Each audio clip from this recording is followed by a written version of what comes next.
really blowing out there. Absolutely, and we're actually in Malibu, just north of Pacific Palisades, and we've been here several times today. I want to show you a picture that I took at 4:30 this afternoon. I did a live shot here and snapped a picture when we were here.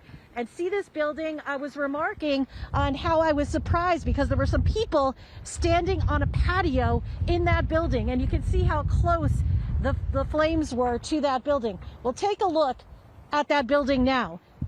That building is gone. I can only hope and pray that those people got out safely. Hopefully they did. But this neighborhood here, we are just around the corner from the Getty Villa. This neighborhood, we have now seen at least 1, 2, 3, 4, 5, 6, 7 homes burn tonight, including in just the last half hour, we saw 2 more catch fire. That's how quickly these flames are spreading. You know, Mike was just mentioning about how they have grounded the helicopters.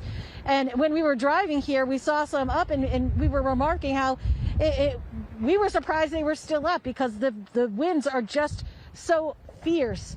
I understand that they want to try and get as much of a view of as they can of all of the fires that are expanding, particularly around Pacific Palisades.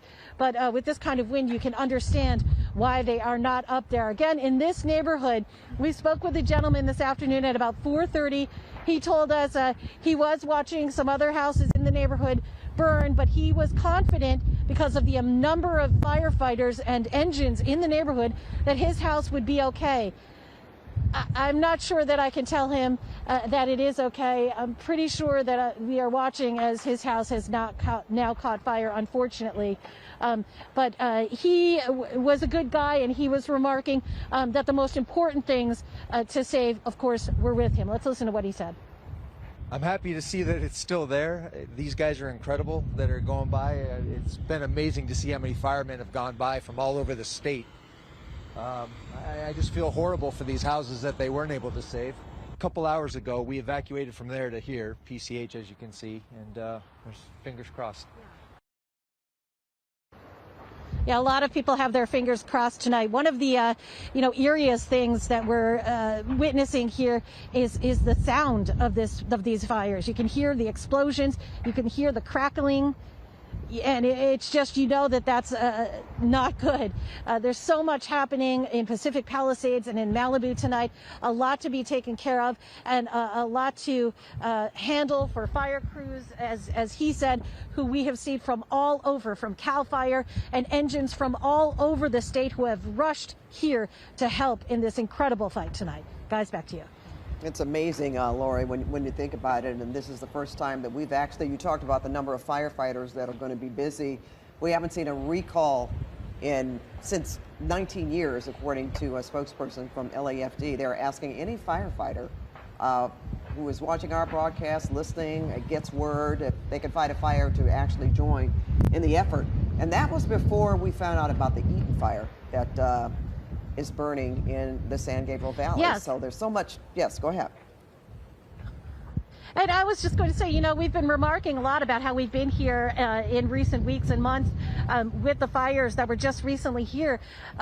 But I was reminded of being here. I met so many wonderful people that I was reaching out to tonight when there was the flooding that was here not so long ago. And so many neighborhoods that were affected by massive landslides and earth movement.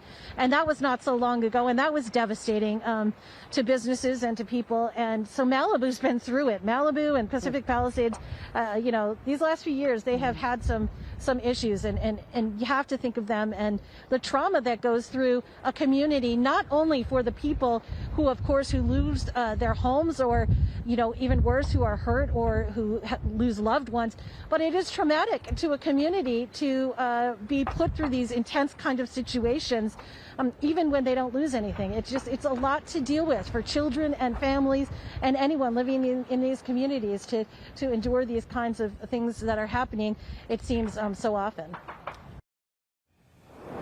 That's right. Sweet Alice and her family are iconic in Los Angeles for the years of work they have done supporting marginalized communities. And tonight they are in need of as much support and prayer as they can get. We are in the corner of Lake Avenue and East Palm Street. I want to show you what we're looking at. In every direction, homes have been reduced to rubble. No matter how many fires we cover, there is just no getting used to what it feels like entering a community where entire neighborhoods like this are leveled. But tonight we spoke with Sweet Alice's daughter, who already has a remarkable sense of hope, even as the ashes of her home are still burning. The fire was so much, and the embers were like the size of rocks this big, and they were coming everywhere, and everything that they touched lit up and went into flames. Linda Forster has a way with words, and the picture she paints of the inferno that burned her family's Altadena home to the ground is terrifying. We literally ran for our lives, and imagine, like now you can see the fire, it was pitch black, right? Blackout, pitch black, so much soot, so much smoke. Our eyes was burning, so we couldn't see, zero visibility, but you could feel the heat, you understand? And you could see the glow. And even driving, I was so afraid driving because I couldn't see in front of me. I didn't know if I was going to hit another car in front of me. You know, I didn't know if I was going to hit a person. I'm just praying the whole way out, you know, wishing I would have left sooner. The Eaton fire wiped out her house, her sister's house a few streets away, everything in between, and hundreds of houses for blocks beyond. City leaders estimate 1,000 homes and businesses in Altadena are gone. It looks like a war zone. Everything is charred and burnt. Everything. It's like a big cemetery. A cemetery of the dreams and hard work of home ownership, notably for generations of black and brown families who found in Altadena a place free of discriminatory housing practices. Forster and her sister are the daughters of renowned LA community advocate Sweet Alice Harris. Mom, she's like, well, Linda, God is still in charge. God sits on the throne. Her faith is strong. Now, charred garden decor and scorched patio furniture are shadows of the cozy backyard the Forster family lovingly made over the last almost 30 years in a city where she says everybody knew everybody and everybody loved everybody and looked out for such a happy community. And where her family is already committed to staying. While we spoke, an incredible moment as one of her animal neighbors made its way through the ashes. That's a symbol from God letting me know it's going to be all right. It's going to be all right. That's wonderful. That was perfect. You couldn't stage that, right? Now, what grace she has in the face of tragedy. One note, she says in her experience, fires usually stay on the other side of Lake Avenue. So frankly, a lot of people in her neighborhood did not take it seriously. We are live in Altadena. I'm Laurie Perez. KCAL News, back to you. During the daylight hours, more locals are being allowed past these National Guard closures behind me back into the fire zone, at least the lower parts of the area that burned, and the tally of what has been lost is rising. You really don't have any idea till you're standing here how devastating it is. You sort of hold out hope that little things might have survived and really nothing. We met Mark Worthington searching through the remains of his family's beloved Altadena home, and soon realized what he's maybe most afraid they lost isn't there in the ashes. It's the belonging that's defined his neighborhood since the park planned homes were built in 1947. We think the first housing development in Los Angeles that had no redlining. So all races, all religions, and it's been that way since the beginning. All of America was on this street. So we're hoping against hope that we can rebuild the community. While locals, some in hazmat suits, are returning to properties made unrecognizable further north at the base of the mountains where the Eaton fire came roaring down, Jim Nucchio's loss is ongoing and painful at his family's 90-year-old nursery. It's been almost 2 weeks since we've watered things. And that's a long time. Somehow, some of the rare azaleas and camellias they grow survived, but without water, soon, not for long. The funny thing to say, but when you're in agriculture, you don't watch plants desiccate and die.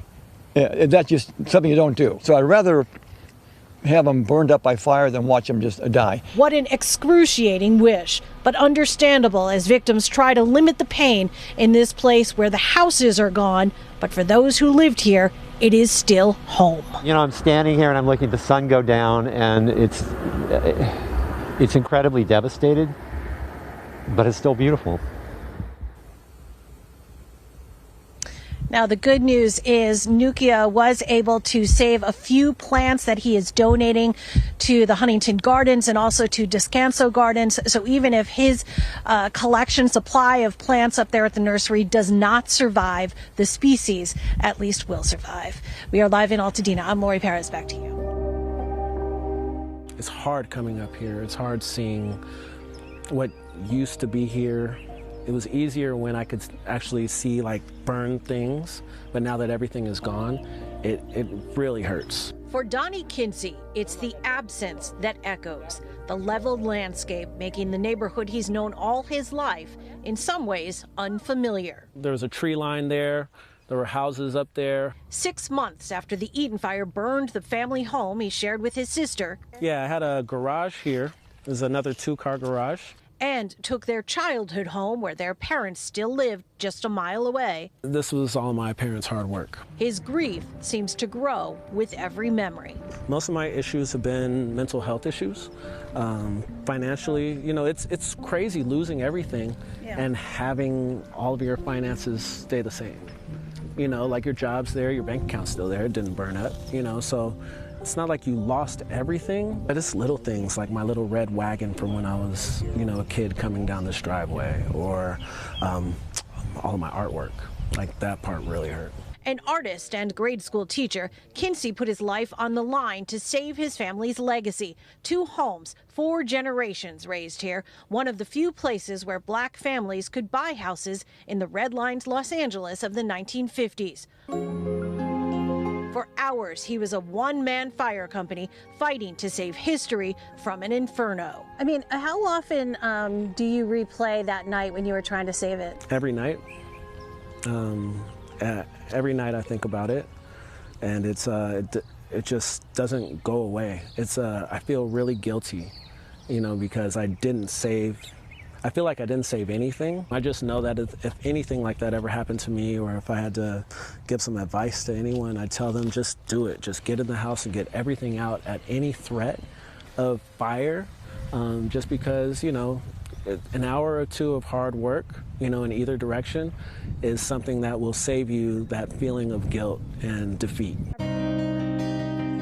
But with each day, remorse is matched by resolve to move past the pain that, like the flames did, threatens to consume him.